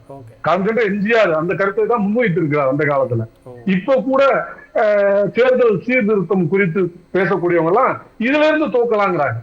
ப்ரொபஷனேட் ரெப்ரசன்டேட்டிவ் சிஸ்டம் சொல்றோம் நம்ம, விகிதாச்சார பிரதிநிதித்துவம், எவ்வளவு விகிதம் நீங்கள் வாக்கு வாங்குறீங்களோ அதற்கு ஏற்ற இடங்கள்ல நீங்க வெற்றி பெற்ற வேட்பாளர்களை அறிவிக்கலாம். இன்னொன்னு டைரக்ட் போட்டி இருக்கும். இந்த ரெண்டையும் சமன்படுத்துகிற ஒரு வேலையை செய்தா இந்திய தேர்தல் முறையில ஒரு மாற்றத்தை நமக்கு உருவாக்க முடியும், எல்லா வாக்குகளையும் உறுதிப்படுத்த முடியும். இந்த கட்சி தாவுகிற அந்த தடை சட்டமே தேவை இருக்காது. கட்சி தாவுனா ஆட்டோமேட்டிக்கா அவங்க ரத்தாயிடுவாங்க. இப்படியான பல விஷயங்களை உள்ளடக்கி இருக்கிற உண்மையான மக்களாட்சி. ஏன்னா ஒரு ஓட்டு ஒரு வேல்யூன்றோம், ஒன் ஓட் ஒன் வேல்யூ, ஒரு மதிப்புன்னு சொல்றோம் ஒரு வாக்குக்கு. அந்த மதிப்பு எங்க இருக்கு? வெற்றி பெற்றவர்களுக்கு தான் இருக்கு. நிச்சயமா சார், வெற்றி பெறாத வாக்குகள் மதிப்பிழந்து போகிறது. ஜனநாயகத்தில் எல்லாவற்றிற்கும் மதிப்பு உண்டு என்று நம்பக்கூடிய நம்முடைய மேன்மை தங்கிய ஜனநாயகத்தில் இது போன்ற தேர்தல் சீர்திருத்தங்கள் தேவை என்பதற்கான கோரிக்கைகள் தொடர்ந்து வைக்கப்படுகிறது. நிச்சயமா குறைந்தபட்சம் அதையாவது பரப்புரை செய்யலாமே. அப்படி செய்யறது கூட ஒரு தேர்தல் சீர்திருத்தத்துக்காக நிக்கிறாங்க. அங்க கூட ஒரு நாடு ஒரு தேர்தல் அறிவிச்சாங்க, அதை ஆதரிச்சாங்க. அந்த நிலையில தான் இருக்காங்க என்னலாம். ஆனா இங்க என்ன வருகிறது என்றால், அப்படியாவது அறிவிச்சா நாம ஏதாவது ஒரு வாய்ப்பு வராதா என்று பார்க்கக்கூடிய ஒரு அணுகுமுறை தான் இருக்கிறது. உண்மையிலேயே அதில் அவர்கள் நிலைப்பாடு எடுத்திருப்பார்கள் என்றால் இப்படிப்பட்ட ஒரு நிலைப்பாட்டுக்கு வற்புறுத்திருக்க வேண்டும். கண்டிப்பா தேர்தல் ஆணையத்துக்கு வற்புறுத்திருக்கணும், ஒன்றிய அரசுக்கு வற்புறுத்தலை தந்திருக்கணும். அதை செய்யவில்லையே. எனவேதான் இந்த சந்தேகம் இருக்கிறது. நிச்சயமா பேசுவோம் சூர்யா. அதாவது இதுல இன்னொரு பார்வை வைக்க வேண்டியது இருக்கா? அதாவது அதிமுக புறக்கணிக்குது, தேமுதிக புறக்கணிக்குது. இது ஜனநாயகத்திற்கு அவ்வளவு அழகல்ல, மறைமுகமா நாங்க மற்ற கட்சிகளை எல்லாம் இழிவுபடுத்துறோம் அப்படிங்கிற மாதிரி ஜனநாயகத்திற்கு இது எப்படி நீங்க ஏற்றுக்கொள்வீர்கள்ங்கிற ஒரு பார்வை சிலர் வைக்கிறாங்களே. இல்ல அதெல்லாம் அவங்க போட்டியிட்டு தோல்வியை ஏற்றுக்கொள்ள முடியாத சூழல்ல செய்கிற விஷயம் தானே தவிர அதற்கு சொல்லக்கூடிய காரணங்கள் அப்படி இருக்கும். மற்றபடி இந்த தேர்தலில் அதிமுக புறக்கணிச்சதுக்கு 2 விஷயம்தான். ஒன்று ஹைகமாண்டோடைய உத்தரவு, இன்னொன்று சிவி சண்முகம் மீதான எடப்பாடி பழனிசாமியின் பயம், உட்கட்சி பயம். இது 2 தான் அடிப்படை காரணம்னு நினைக்கிறேன். ஏன்னா இந்த மேலிட உத்தரவுங்கிறதுக்கு இவர் பல பகிரத முயற்சியை 2024 தேர்தலில், நாடாளுமன்ற பொது தேர்தலில் செஞ்சார். சம்மந்தமில்லாத கேண்டிடேட் போட்டது, அந்த தேர்தலுடைய மைய பிரச்சனையாக இருந்த மோடி அப்படிங்கிற விஷயத்தை பற்றியே பேசாமல் தேர்தல் சந்தித்தது. இவங்க ஜெயலலிதா மீதும் எம்ஜிஆர் மீதும் பாஜக சொந்தம் கொண்டாடின போது அதை கண்டிக்க கூட முன் வராததுன்னு மிகப்பெரிய அளவில் பாஜகவுக்கு ஒரு மறைமுக ஆதரவை அவர் கொடுத்தார். ஆனாலும் பாஜகவால் இங்கே பெரிய அளவில் பெர்ஃபார்ம் பண்ண முடியல. அவங்க சொல்கிற இந்த 18% அப்படிங்கிறதெல்லாம் 2014 வாங்கின வாக்கு. 2014 வாங்கினதை விட இன்றைக்கி குறைவாக தான் வாங்கியிருக்காங்க. இன்னொன்று இந்த நாங்கள் இண்டிவிஜுவலாக 11%ங்கிறதும் கதை. ஏன்னா 5 சீட்டு நின்று 3.5%, 3 சீட்டு நின்று பெரிய பர்சன்டேஜ்லாம் வாங்கிட்டு இன்றைக்கி 23-24 சீட்டு நின்றுட்டு 11% வாங்குறதுங்கிறது நத்திங். நீங்கள் எத்தனை தொகுதி கூடுதலாக நிற்கிறீங்களோ அந்த இது. உதாரணத்துக்கு அங்கே எங்கெல்லாம் வாடகைக்கு கேண்டிடேட் எடுத்தாங்களோ அங்கெல்லாம் டெபாசிட் வாங்கியிருக்காங்க. இவங்க கேண்டிடேட் நின்ற இடத்துல டெபாசிட் போயிருக்கு. உதாரணத்துக்கு வேலூரில் கேண்டிடேட் வாடகை கேண்டிடேட் ஏசிஎஸ் அவர் டெபாசிட் வாங்கியிருக்காரு. பக்கத்தில் திருவண்ணாமலை இவங்க சொந்த கேண்டிடேட், இவர் டெபாசிட் வாங்கலை. இதுதான் பாஜகவினுடைய யதார்த்த நிலை. அதாவது எடப்பாடி பழனிசாமி இவ்வளவு கடுமையாக உழைத்தும் பாஜகவால் இங்கே ஒரு பெரிய நம்பரை கொடுக்க முடியல. ஆனால் ஒரு இமேஜை பில்டு பண்ண அவங்க முயற்சி பண்ணுறாங்க, நாங்கள் தான் 2வது இடம் அப்படின்ட்டு. அப்போ இந்த தேர்தலில் 7 இடங்களில் அதிமுக டெபாசிட் இழக்குது அப்படிங்கும்போது அந்த இடங்களில் பாஜகவோட பர்ஃபார்மன்ஸ் மேலே வருது. அதை பெரிய பெருமிதமாக நாங்கள் 2வது இடங்கிறத அவங்க காட்டிக்கிறதுக்கு அது உதவி இருக்குது. அப்போ அந்த பிக்சர் கிளியராக இல்லை. பாஜக 2வது இடம் அப்படிங்கிற இதில் ஒரு குழப்பம் தமிழ்நாட்டு வாக்காளர்கள்ட்ட இருக்குது. இப்போ அந்த குழப்பத்தை எடப்பாடி பழனிசாமி தீர்க்கணும். நாங்கள் இல்லைப்பா பாஜக தான் 2வது இடம் அப்படிங்கிற அந்த குழப்பத்தை தீர்க்கணும். ஏன்னா இப்போ நாடாளுமன்ற பொது தேர்தலில் ஒரு குழப்பமான முடிவாக தான் இருக்குது. அது சில தொகுதிகளில் இவங்க 2, சில தொகுதிகளில் அவங்க 2ன்னு இருக்கிறாங்க. அப்போ இதை தீர்க்கணுங்கிறதுக்காகத்தான் இந்த போட்டியிலிருந்து தான் விலகி கொண்டு பாஜகவை முன்னாடி விடுறாரு. இப்போ இந்த ஓட்டை சொல்லணும், அதுதான் செய்தி. இப்போ நீங்க ஏடிஎம்கே ஓட்டை அங்கே டிரான்ஸ்ஃபர் ஆகுமான்னா ஆகாது. அது திமுகவுக்கே ஆனாலும் பாஜக கூட்டணி தானே, பாமக தானே 2ஆயிரத்துக்கு வரப்போகுது. அப்போ நீங்க 2 பேர் ஓடணும், நான் தான் 2வது இடம்னு சொல்ற மாதிரியான ஒரு இடத்துக்கு தான் வரப்போகுது. நீங்க இந்த தேர்தலில் எடுத்துக்கங்க, திமுக கூட்டணி இந்தியா கூட்டணி 47%, அதிமுக கூட்டணி 23% தான். வாக்கு சதவீதம் கிட்டத்தட்ட 25% விழுக்காடு வித்தியாசம் இருந்தாலும் 2வது இடம்னு ஆயிடுதுல. அப்ப இதுல ஒரு 30-60-70% ஓட்டு திமுக கூட்டணி பெற்று ஒரு 20-25% ஓட்டை பாமக பெற்றாலுமே கூட அவங்க தானே 2வது இடம் வர போறாங்க. எனக்கு இதுல எக்ஸ்ட்ரீம் லெவல்ல ஒரு கேள்வி கேட்க தோணுது. அதாவது இந்தூர்ல மத்திய பிரதேசத்தில் நடந்த இந்த விஷயங்கள் நம்ம பார்த்தோம். காங்கிரஸினுடைய அந்த வேட்பாளர் நிராகரிச்சாங்க. காங்கிரஸ் என்ன பிரச்சாரம் மேற்கொண்டாங்கன்னா, நீங்க நோட்டாவுக்கு வாக்களிங்க அப்படிங்கிறதா. ஏன் பாஜகவுக்கு கள்ள கூட்டணின்னு நம்ம திரும்ப திரும்ப விமர்சனங்கள் வைக்க வேண்டியது இருக்குல்ல? அப்படி எடப்பாடி பழனிசாமி ஒரு ஸ்டாண்ட் எடுப்பாரா அப்படிங்கிறதா? நீங்க ஆமாங்க அப்படியாவது சொல்லுவாரா நம்ம எதிர்பார்க்க வேண்டியது இருக்கா? அதுவும் சொல்ல மாட்டாரு. ஏன்னா 2வது தேர்தலை புறக்கணிக்கிறோம் அப்படிங்கிறது நாங்க கேண்டிடேட் போடலைங்கிறத மீன் பண்றாரா, இல்ல தன்னுடைய கட்சி ஓட்டு போடாது அப்படிங்கறத மீன் பண்றாராங்கிறதே தெரியல. அதனால அந்த குழப்பமும் இருக்கு. 2வது இந்த உட்கட்சி பிரச்சனையை பத்தி ஏன் சொல்றேன் அப்படின்னா, இந்த 2024 நடந்த நாடாளுமன்ற தேர்தலை சட்டமன்ற தொகுதி வரையா பிரிச்சு பாத்தீங்கன்னா திராவிட முன்னேற்ற கழக அணி 221 தொகுதியில முன்னணி வராங்க. 8 தொகுதியில தான் அதிமுக முன்னணி வருகிறார்கள். இந்த 8 தொகுதியில எடப்பாடியினுடைய சொந்த மாவட்டமாக சொந்த தொகுதியாக இருக்கக்கூடிய சேலம் தொகுதியில் ஒரே ஒரு தொகுதி தான், எடப்பாடி தொகுதி மட்டும்தான், அவர் வின் பண்ண தொகுதி மட்டும்தான், மார்ஜின் ரொம்ப கம்மி. ஆனால் சிவி சண்முகம் தலைமையில் தேர்தல் அவங்க சந்தித்த அந்த விழுப்புரம் மாவட்டத்தில் 2 தொகுதி முன்னிலை வராங்க. விழுப்புரம் தொகுதியில் 2 தொகுதி முன்னாடி வராங்க. அதற்கு ஒரு காரணம் வந்து அங்கே கூட்டணி வேட்பாளர், இன்னொன்று சின்னம், புதிய சின்னம்ங்கிறதெல்லாம் இருந்தாலுமே கூட அந்த பகுதியில் அவருக்கு ஒரு செல்வாக்கு இருக்குது அப்படிங்கிறத நிரூபிச்சிட்டாருன்னா இந்த ஒற்றை தலைமை எடப்பாடி பழனிசாமிங்கிறதுக்கு ஆபத்து வந்துவிடும் அப்படிங்கிற அச்சம் அவருக்கு இருக்குது. ஏன் இல்லை அப்படின்னா, இவங்க எல்லாம் சொன்னது போல திமுக 72,000 ஓட்டு கிட்டத்தட்ட வாங்குது, அதிமுக 65,000 ஓட்டு வாங்குது. 6,000 வித்தியாசம் தான். 65,000 ஓட்டு வாங்கிட்டு அவங்கள பாதி ஓட்டு கூட வாங்காத பாமகவுக்கு வழியை விட்டுட்டு இவங்க விலகி போறாங்க அப்படின்னா அது எஜமான விசுவாசம், இன்னொன்னு சிவி சண்முகம் மீதான பயம். ஓகே, உட்கட்சி பூசலும் இருக்கு அப்படிங்கிறதா. பாரதி, நீங்க எப்படி பாக்குறீங்க? உட்கட்சி பூசல் வரைக்கும் போயிட்டாப்ல சூர்யா கிருஷ்ணமூர்த்தி. சொன்ன மாதிரிதான், அதாவது சொன்ன காரணங்கள் தான் இருக்கு. இதை தாண்டி இன்னொரு பார்வை நான் வைக்க விரும்புறேன். அதாவது தமிழ்நாட்டுல திமுக விசஸ் அதிமுக அல்லது திமுக விசஸ் பாஜக, இது ரெண்டுல நீங்க எதை தேர்ந்தெடுப்பீங்க அப்படின்னு கேட்டா, நான் ஒரு சமூக நல ஆர்வலனாகவும் மனித நேயனாகவும் கண்டிப்பா திமுக விசஸ் அதிமுகவை தான் தேர்ந்தெடுப்பேன். ஏன்னா பாஜகவோட அரசியலே வேற. அரசியல் என்னன்னா, மக்களை பெரும்பான்மை சிறுபான்மைன்னு பிரிச்சு அவங்களுக்குள்ளார பகைய உண்டாக்கி வெறுப்பை வளர்த்து அந்த வெறுப்புல ஓட்டு அறுவடை செய்யறதுதான் பாஜகவோட ஸ்டைல். தமிழ்நாட்டுல எல்லா மதத்தவரும் சகோதரத்துவத்தோட வாழ்ந்துட்டு இருக்காங்க. அதுக்கு பங்கம் வரக்கூடாது அப்படிங்கறதா நம்மளுடைய எண்ணம். இப்ப கலைஞர் வாழ்க்கையில கூட ஒரு சம்பவம் நடந்ததா சொல்லுவாங்க. கலைஞர் கிட்ட ஒரு கேள்வி கேட்கப்பட்டது. அதாவது எம்ஜிஆர் உங்க கிட்ட இருந்து தனியா பிரிஞ்சு போய் அதிமுகவை ஆரம்பிச்சதுக்காக நீங்க வருத்தப்படுறீங்களா அப்படிங்கிற கேள்வி கேட்டாங்க. அதுக்கு கலைஞர் கொஞ்ச நேரம் யோசிச்சுட்டு சொன்ன பதில் என்னன்னா, இல்ல நான் வருத்தப்படல. ஒருவேளை எம்ஜிஆர் இங்கிருந்து பிரிஞ்சு போய் அதிமுக ஆரம்பிக்கலைனாலும் அந்த இடத்த ஒரு பிரிவினைவாத கட்சியோ இல்ல மதவாத கட்சியோ தான் வந்து நிரப்பி இருக்கும்.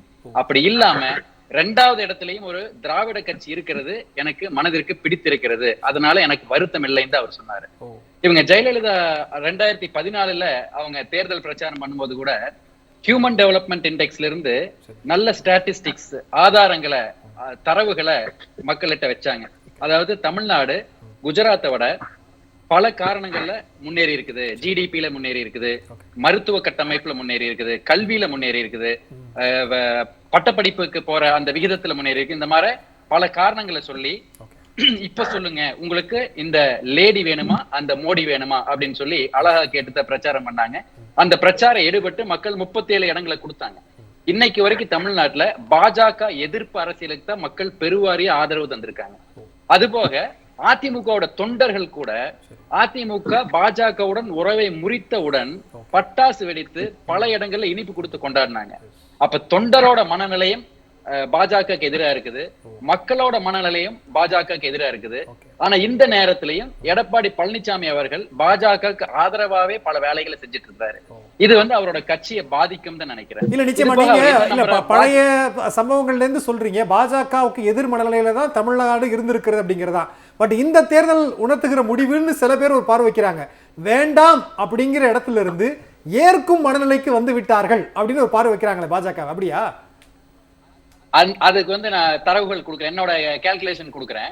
அதாவது என்னன்னாங்க, இப்ப பாஜக என்டிஏ கூட்டணி தமிழ்நாட்டுல மொத்தமா வாங்கின வாக்கு சதவீதம் 18.26. இதுதான் மொத்தமா அவங்க வாங்கின வாக்கு சதவீதம், அதாவது கூட்டணியா. இதுல வந்து பாமக தனியா நின்னப்ப 5.3% வாங்கியிருக்கிறாங்க. தினகரன் தனியா நின்னப்ப 2.3% வாங்கியிருக்கிறாரு. இப்ப மத்த அனைத்து கூட்டணி கட்சிகளையும் சேர்த்து ஒரு 2% நம்ம கொடுக்கலாம். இதை யாரும் மறுப்பு தெரிவிக்க மாட்டாங்கன்னு நினைக்கிறேன். அப்படி பார்த்தோம்னா மொத்தமா 9.6% வருது. நீங்க 18.26ல 9.6 கழிச்சீங்கன்னா 8.66 வருது. இப்ப இந்த இடத்துல என்னன்னா 2 திராவிட கட்சிகளும் வேண்டாம் அப்படின்னு சொல்ற வாக்குகள் வந்து ஒரு 8 to 10% இருக்குது தமிழ்நாட்டுல. அதுல பாதிக்கும் குறைவா ஒரு 4% இவங்க வாங்கி இருக்காங்கன்னு வச்சுட்டா கூட அந்த 8.66ல 4 கழிச்சீங்கன்னா 4.66% தான் பாஜகவோட வாக்கு வங்கியா இருக்குது. ஏன் அந்த திராவிட கட்சிகள் வேண்டாங்கிற அந்த வாக்கு சதவீதத்தை கழிக்கிறேன்னா, அவங்க எப்பவுமே ஒவ்வொரு தேர்தலுக்கு மாறி மாறி ஓட்டு போட்டிருப்பாங்க. எல்லா இடத்துக்கும் அது வாக்கு வங்கியா மாறாது. அதனால அதையும் கழிச்சோம்னா இப்ப 4.66% தான் வருது.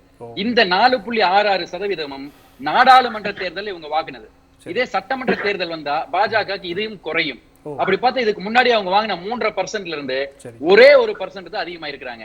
அப்படி பார்த்தா அண்ணாமலை வந்து பெருசா கட்சியை வளர்த்திட்டாரு அப்படின்னு சொல்றது ஒரு மாய பிம்பம் அப்படிங்கிறது இந்த தகவல்ல இருந்து நம்ம தெரிஞ்சுக்கலாம். நிச்சயமா சூர்யா சேகர் சார், நேரமே இல்ல, அதனால சுருக்கமான ஒரு பதில். புலி பதுங்கிறது பாயறதுக்கு தான் அப்படின்னு சொல்லுவாங்கல்ல, நான் பொருத்தி பார்க்கணுமா? விக்கிரவாண்டி அப்படின்னு சொன்னாலே தமிழ்நாட்டு மக்களுக்கு நினைவுக்கு வருவது வந்து டோல்கேட்டு தான் நினைவுக்கு வரும். விக்கிரவாண்டி டோல்கேட் அப்படின்னு ஒன்று நினைவுக்கு வரும். மறந்துவிடக்கூடாது, விக்கிரவாண்டி வாக்காளர்கள் ஜூன் 4ஆம் தேதி தேர்தல் முடிவுகள் வந்த அன்று இரவு டோல்கேட் கட்டணத்தை ஒன்றிய அரசாங்கம் உயர்த்தியது. எல்லாத்துக்கும் தகராறு பண்ணுற ராமதாஸ் அவர்கள் அந்த விக்கிரவாண்டி டோல்கேட்டையாவது அகற்றி விட்டுட்டு ஒரு ஓட்டு கேட்டு போயிருந்தாருன்னா இன்னும் கொஞ்சம் நல்லா இருந்திருக்கும். ஆனால் முதலமைச்சர் நாங்கள் இந்தியா கூட்டணி அதிகாரத்திற்கு வந்தால் டோல்கேட்டுகளையும் அகற்றுவோம்னு சொன்னார். அப்படிப்பட்ட ஒரு வாய்ப்பு அவங்களுக்கு கிடைச்சிருக்கு. அந்த டோல்கேட்டை அகற்றுவதற்கான ஒரு வாய்ப்பு பாமகவுக்கு கிடைச்சிருக்கு. அதை செய்வாங்களான்னு செய்ய மாட்டாங்க, ஏன்னா அவங்க தான் அந்த கட்டணத்தை கூட்டுறதுக்கு காரணமாகவும் இருக்கிறார்கள். எனவே விக்கிரவாண்டி டோல்கேட் கட்டண உயர்வுக்கு எதிராக விக்கிரவாண்டி தொகுதி மக்கள் வாக்களிக்க வேண்டும் என்ற வேண்டுகோளைத்தான் அவர்களிடம் வைக்க முடியும். நிச்சயமா. லெனின் சார், 1-2 வார்த்தைகள்ல ப்ளீஸ் சுருக்கமா. ஒன்னே ஒண்ணுதான், நம்ம பாரதி ரொம்ப தெளிவா சொன்னாரு, அதோட ஒரு ஆடட் தான்.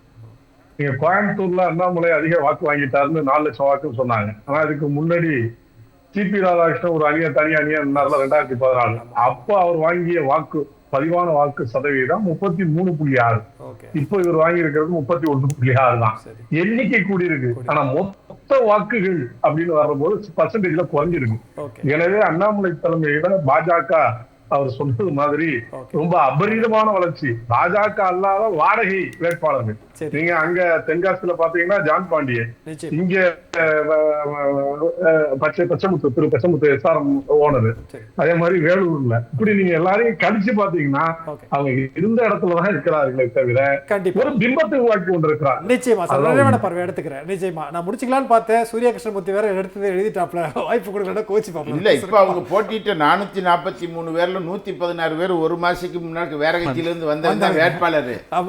அவங்க வாழ்க்கையே வாடகை உயிரணுவில் வாழக்கூடிய ஒரு கூட்டம் தான் அது. கண்டிப்பா ரொம்ப அடிப்படையில் அவங்க சொல்றா போல பாமகவுக்கு அங்கே ஓட்டு இருக்கு, அதிமுகவுக்கு அங்கே ஓட்டு இருக்கு அப்படிங்கிறதெல்லாம் நம்ம சரி ஒரு பெருந்தன்மையாக நம்ம ஏற்றுக்கிட்டாலுமே கூட பாமக தனியாக நின்று அங்கே 40,000 ஓட்டு வாங்கினாங்க. இப்போ வந்து பாஜகவோட சேர்ந்து 32,000 ஓட்டு ஆயிடுச்சு. அதிமுக பாமக 2 பேரும் தனித்தனியாக 96,000 ஓட்டு 2016 வாங்கினாங்க. 2021 பாஜக அதிமுக பாமக 3 பேர் சேர்ந்து 84,000 ஓட்டு தான் வாங்கினாங்க. தனியா இருக்கக்கூடிய வாக்குகளும் பாஜகவோடு சேர்ந்தால் 2 கட்சிக்குமே சரியும். இப்போ வந்து 3 பேரும் சேர்ந்து 2 பேர் நேரடியாகவும் ஒருத்தர் மறைமுகமாகவும் இருக்கிறார். மீண்டும் அந்த 2021 நிலைமை திரும்பும். நிச்சயமா. நிகழ்ச்சியை கொண்ட விருதுகளை பேருக்கும் மிக்க நன்றி. மீண்டும் ஒரு நிகழ்ச்சியில் சந்திக்கலாம். நன்றி, வணக்கம்.